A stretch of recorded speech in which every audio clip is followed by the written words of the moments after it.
South Africa's logistics system is fighting for its life. Corruption, collapse and political paralysis. But maybe, just maybe, a turnaround. Let's unpack the good, the bad and the ANC.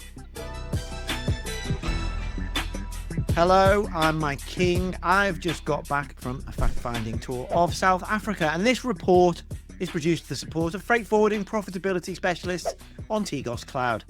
Now, I called this short explainer the good, the bad and the ANC, South Africa Logistics and Shipping. But this is not political. I've no intention of unfairly attacking President Ramaphosa and his administration, because let's be honest, that's already been done. But when you look at where South Africa's logistics system is now and where it's hoping to get to, and make no mistake, I'll be covering a lot of positives today, then politics is unavoidable. Most of South Africa's transport infrastructure, its railways and ports, falls under state control. In particular, Transnet, the state-owned operator that runs the majority of the country's rail and port network. So first, let's rewind to former President Jacob Zuma. This, undoubtedly, is the bad. Between 2009 and 2018, the Zuma years, Transnet became the poster child of state capture. Executives were handpicked for loyalty, not competence. Multi-billion rand locomotive contracts went to companies tied to the Gupta family, complete with kickbacks and phantom consulting fees. Procurement rules were shredded, maintenance budgets vanished, and as the looting escalated, service quality collapsed.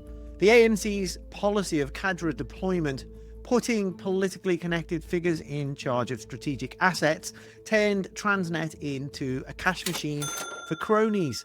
By the time Zuma resigned in 2018, the country's logistics system had been stripped to the bone. Under President Cyril Ramaphosa, there are genuine efforts to clean house. But progress so far has been slow. Ports, in the meantime, have plummeted down the World Bank's productivity rankings. Rail remains inadequate and procurement reform has been sluggish. Few people wanted to talk about corruption directly to me, but everyone wanted to explain the symptoms, what it's done to the logistics sector. First, on years of neglected port investment, here's Peter Besnard, CEO of SAASOA, representing South Africa's ship operators and agents. You know, for probably 10 or 12 years, there was no spend in the port. So you can imagine a terminal starting off in 77, working its way through 24/7, 365 days of the year. Equipment had to age. I think one of the big aims is to get us out of the position that we are with the World Bank, which is not very favorable. We need to get to where we were at one stage. At one stage of the game, we were, I think, in 60th position. The story Peter tells is one repeated across South Africa's supply chain. Years of neglect that left critical equipment and systems to decay. To understand what that meant for the companies trying to keep freight moving, here's Jacob van Rensburg of the South African Association of Freight Forwarders.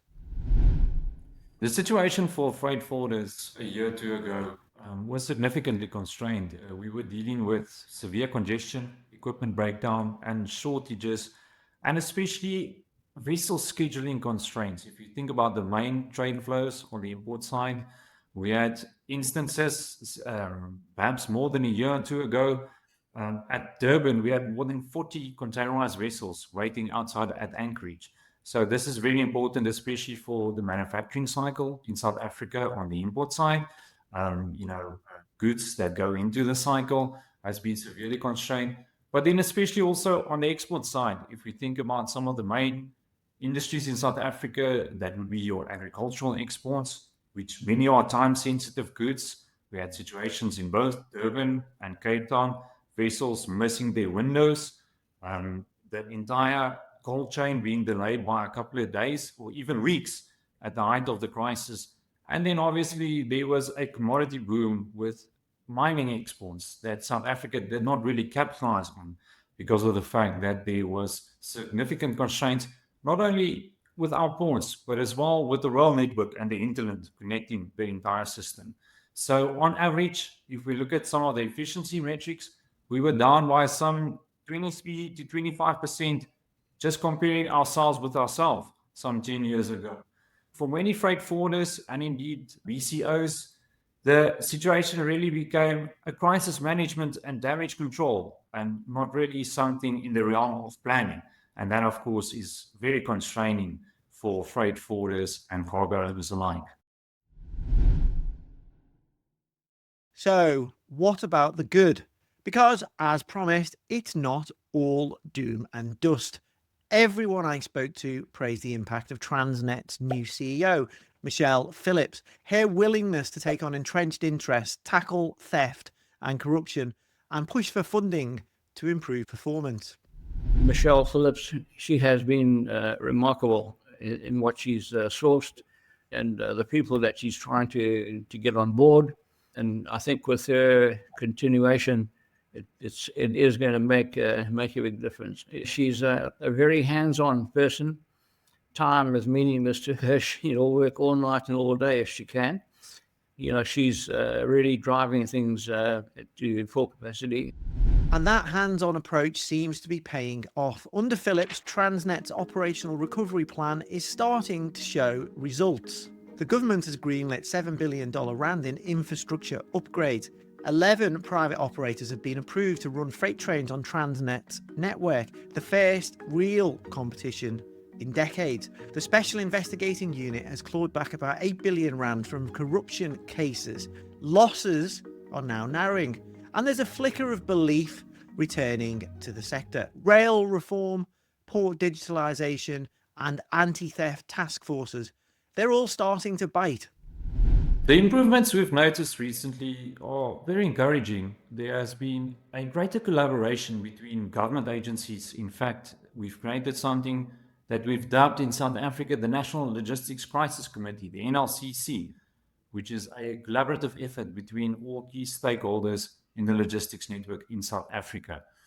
And there has been also more openness to data sharing.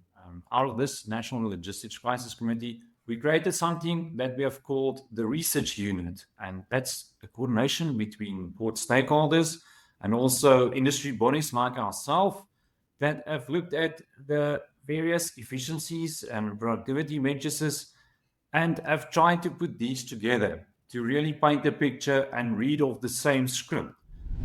Investment is now flowing into ports too. New operators are coming in. Cranes and yard gear are finally being replaced, and early signs of improvement are starting to show up in the data. Here's Shabnum Dawood, CEO of DHL Global Forwarding South Africa.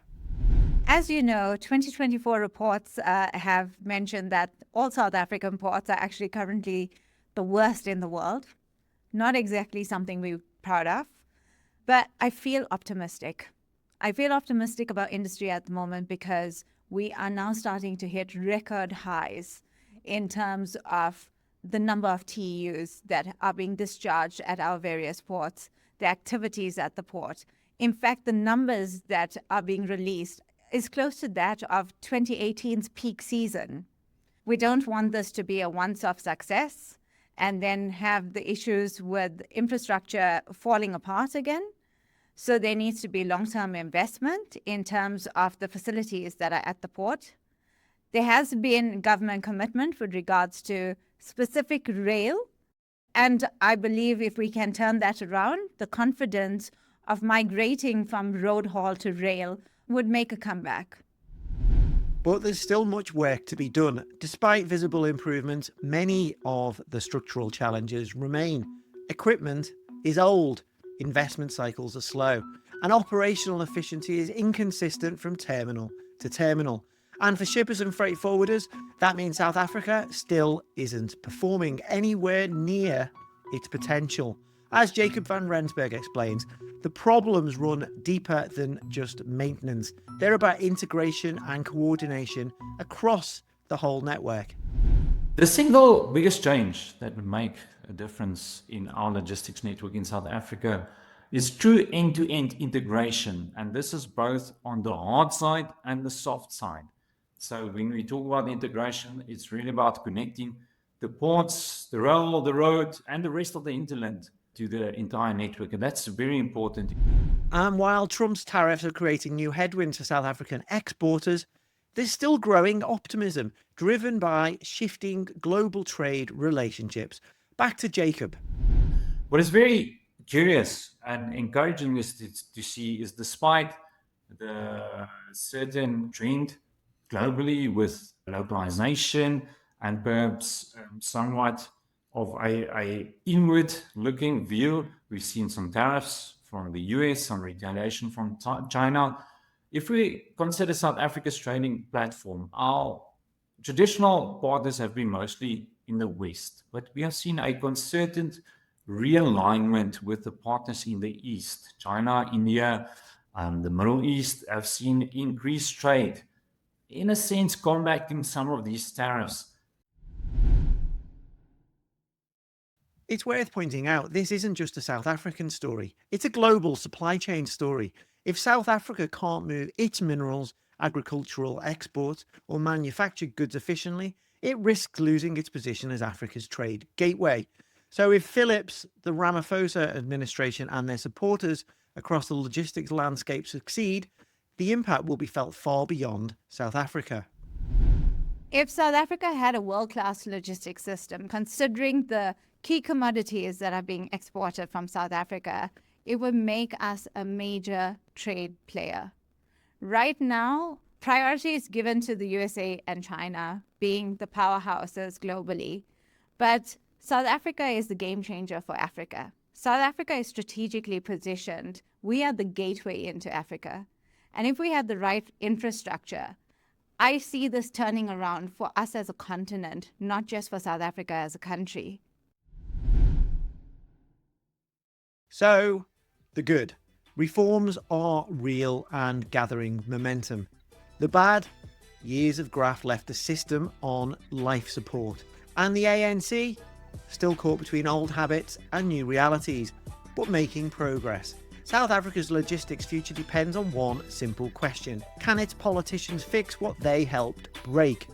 I'm Mike King, this is the Freight Buyers Club, and if you care about how freight moves, you'll want to watch what happens next in South Africa.